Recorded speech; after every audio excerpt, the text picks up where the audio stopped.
Welcome once again to another edition of Shelf Life Book Reviews Online. As always, I thank you so much for taking the time to watch my videos.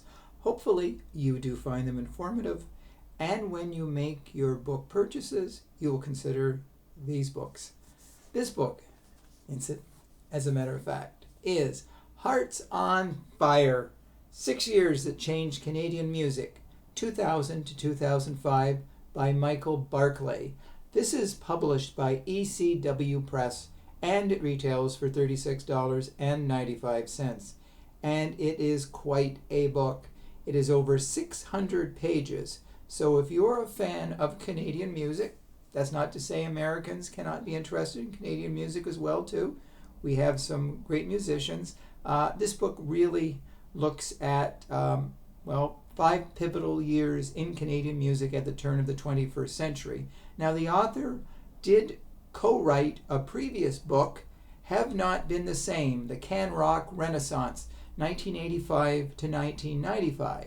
He wrote it with Jason Schneider and Ian Jack. So they're calling this a sort of sequel, and it's a very interesting sequel indeed. Like I said, it follows 5 years. Now, Canada has been noted for a lot of great acts over the years. The Guess Who, Anne Murray's, Sarah McLachlan, Joni Mitchell, the list goes on and on, Bachman Turner Overdrive, and many, many more. But this book looks at, as I mentioned, the 5 years at the turn of the 21st century, and concentrates most specifically on such acts as Feist, Arcade Fire, Alexisonfire, and Tegan and Sara, among others. But they are the ones that really gave Canada a more prominent, part on the world music stage. And in fact, Arcade Fire surprised everyone at the Grammy Awards in, I think it was 2011, when they won for Record of the Year. So that was kind of a shock. They beat out people like Katy Perry, Lady Gaga, and a lot of others.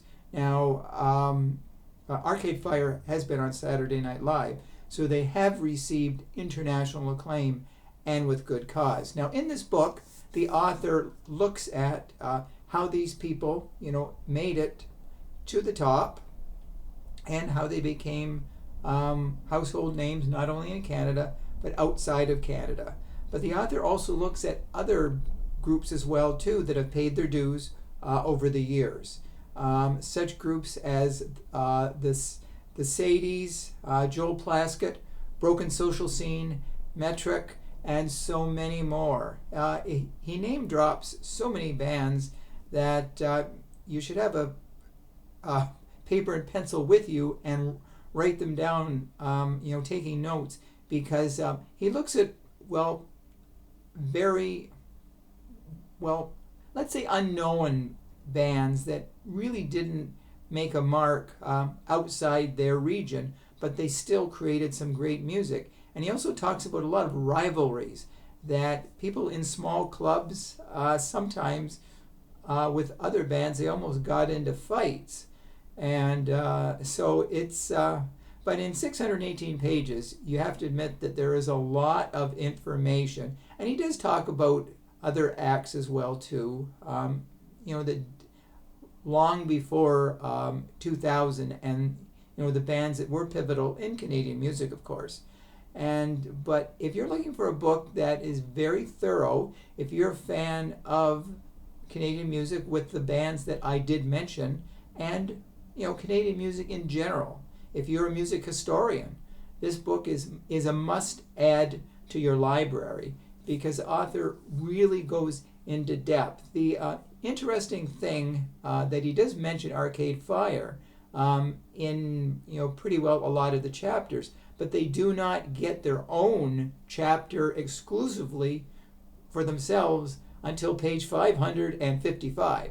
So it's a long time coming that they are mentioned, but it's well into the back of the book where he really talks about them in great depth and detail in that one chapter. So, but that's not really a negative, because the whole book is a positive. And when you can write 600 pages, apparently this book took nearly 2 decades to write. And you can see why, because there's just so much information packed into the book. He also had 100 exclusive interviews with a lot of people in the music industry. So to say it's thorough, it is thorough. It is thorough to the max. Hearts on Fire is definitely a must-read book. So Canadian music fans, you'll be in your glory. This is not a book you'll read in 2 days. This is a book that you will savor slowly, bit by bit by bit, unless you're a fast reader and never want to put it down. But I kind of think you want to take a rest between pages because there's just so much information. It's like an information overload, and that's a positive, not a negative. So the book I recommend for you at the moment is Hearts on Fire. The book is really on fire. So if you want a unique book about Canadian music, grab this one. You won't be disappointed. So that's the book I wanted to draw to your attention today. Hopefully you'll agree with my review. Please let me know if you do or if you don't. So until we meet again with another exceptional book, as I always say, stay safe, stay sane, and stay in touch. And of course, I'll see you at the bookstore. Bye for now.